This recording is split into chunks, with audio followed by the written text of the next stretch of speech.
Nah ini ada pertanyaan ini. Kondisi keuangan saya UMR 2,5 juta. Buat kontrakan 500 ribu ya mungkin ya. Ya. Dan saya ingin berinvest, susah banget. Gimana ya? Pertama yang kalian harus lakukan adalah naikin income. Ya. Setuju. Tingkatin skill kamu cari income. Ya gimana caranya dari UMR 2,5 juta itu bisa naik misalnya jadi 5 juta. Itu dulu yang pertama. Setuju. Ketika income udah naik baru bisa savings kan. Ya. Ketika sekarang 2,5 itu mepet. Kalau lu dapat 2,5 lagi, 2,5 laginya bisa buat berinvestasi. Jadi Ya. fokus untuk tingkatin skill ya. Gimana kalau dari lu bro? Setuju ya, karena gini, input itu sama dengan output. Ya. Begitu pula di dalam investasi. Kadang kita berpikir ya, oke, saya harus memiliki, itu yang saya jelaskan ya di buku kita ya, Crypto Investing Principle, Crypto Trading Psychology ya, itu beda lagi. Ya. Di mana di situ saya jelaskan, kalau ada yang namanya bias angka di dalam kripto. Banyak orang ini bro ya, yang misalkan join komunitas apapun, terus mereka lihat, wah, saya hanya dengan berapa ratus dolar jadi sekian banyak. Ya. Contohnya mungkin juga lihat video saya. Cuman ada faktor eksternal yang nggak teman-teman hitung di situ, seperti keberuntungan, timing, ya, dan juga eksekusi yang nggak semua orang punya hal yang sama.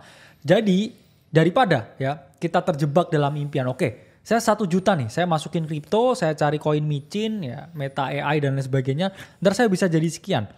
Impian seperti itu, ya, itu nggak semudah dan juga nggak segampang yang teman-teman bayangin, karena faktornya ini sangat banyak sekali ya, apalagi betul. Keberuntungannya sangat gede. Mending kita perbesar income, ya, kita fokus ya, cari 30-50% dalam 1 tahun, tapi compounding ya, nully, itu baru kita bisa grow secara finansial. Ya memang gamenya ini lama, jangan berharap jangan ngejar 30% per bulan teman-teman. Yes. Ujung-ujungnya kebakar yang seperti itu. Kita pun dalam berinvestasi tidak pernah aim lebih dari 30% gitu. Dengan size kita sekarang 30% kita udah very happy ya bro ya. Yes. Per tahun 30% we're very happy. Nah jadi teman-teman harus paham, kalian harus fokus ke apa yang kalian bisa kontrol. Yang kalian bisa kontrol tuh apa? Satu, kerja keras, itu kalian bisa kontrol. Yang kalian gak bisa kontrol tuh apa lagi? Oke, gua gak bisa kontrol gua dilahirin pintar atau enggak. Tapi lu bisa kontrol untuk hari ini gue mau kerja tanpa malas-malesan. Ada yang komen bro, Ganil Akbar, margin call titik-titik kaya. Itu gini ya teman-teman ya. Kita nggak pernah encourage bahwa kalian dengan nonton margin call kalian akan jadi kaya. Ya. Yang kita sajikan tuh hanya data, informasi dan fakta di sini. Jadi kalau kalian bisa mencerna informasinya dan kalian mendapatkan keuntungan, kalian jangan terima kasih kepada kita, terima kasih kepada diri kalian sendiri. Benar. Ya. Dan kita tuh sebenarnya hanya mengkurasi ya bro ya. Benar. Memang dari data-data yang kita lihat dan ya, data terbaik yang kita kumpulkan. Berdasarkan expertise kita selama ya bertahun-tahun di pasar kripto. Ya jadi, mungkin kaya bro, tapi kaya hatinya. Ya mungkin yang lebih kaya hatinya ya dibanding duitnya ya. Benar, nggak apa-apa. Jadi kita nggak pernah mau ngajarin kalian untuk cepat kaya di sini. Benar. Ya. Gua bingung kalau orang ngerasa kayak ada yang mikir bahwa kripto itu adalah barang FOMO. Menurut gua enggak ya.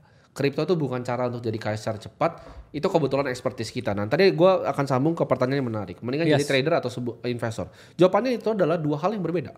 Setuju. Ya. Apakah ada trader yang kaya? Ada. Apakah ada investor yang kaya? Ada. Ada trader yang rugi? Ada. Ada investor yang rugi? Jawabannya juga ada. Benar. Lo mau bandingin trader sama investor? Oke. Steve Cohen itu adalah trader. Hebat nggak dia? Hebat. Ya. Warren Buffett adalah investor. Hebat nggak? Hebat. Ada nggak investor yang duitnya lebih sedikit dibanding trader? Ada. Mohnish Pabrai orang India ikutin Warren Buffett tapi hartanya lebih sedikit dibanding George Soros atau Steve Cohen. Jawabannya tergantung ilmunya gitu ya. Yes. Kalian jagonya nih kungfunya di mana? Karena ada orang yang bikin Centurion Capital fokusnya cuma oil and gas bro. 20 tahun. Ya. Purely. 1 pair doang trade-nya. Oil and natural gas. Ya. Kaya sekali. Dia bikin return 50% tahun ke tahun. Oil turun dia short 2016. Naik dia long. Kita itu jagonya di pasar kripto teman-teman. Yes. Fokusnya di pasar kripto. Tapi kita kalau strategi kita coba semuanya. Ya. Gitu. Yang penting cuannya di pasar kripto itu style kita. Tapi kalau kalian memang punya style lain, gue nggak masalah gimana. Benar. Menurut tuh perlu didebatkan nggak? Mana bagus mana kemana gitu. Karena gini ya, satu nggak semua orang itu berhak jadi trader. Ya. Tapi semua orang itu berhak jadi investor. Tingkat kegagalan dari trader itu 97%. Ya. Tingkat kegagalan dari pengusaha yaitu 95%. Ya. Kalau kita ngomongin stylenya ya, saya dan Bro Timothy ini beda. Beda ya. style kita. Bro Timothy ya jangka panjang, punya long term vision dan hanya fokus ke satu aset. Ya. Sementara saya ini gatel ya dengan opportunity. Ya. Kayak minggu yang lalu saya bro ini ada Meta AI Ya. semua naik nih. Ya saya bikin wallet 50.000. Tebar thread gitu. Thread ya naik berkali-kali lipat lah. Yes. Tapi dia nggak tertarik. Ya mending saya beli Bitcoin. Ya. Ya. kalau saya itu selalu lihat, oke ini naratifnya apa? Oke ini Celestia menarik. Oh ini, nah karakternya berbeda-beda ya. Tapi apakah lebih kaya investor? Ya sebenarnya iya.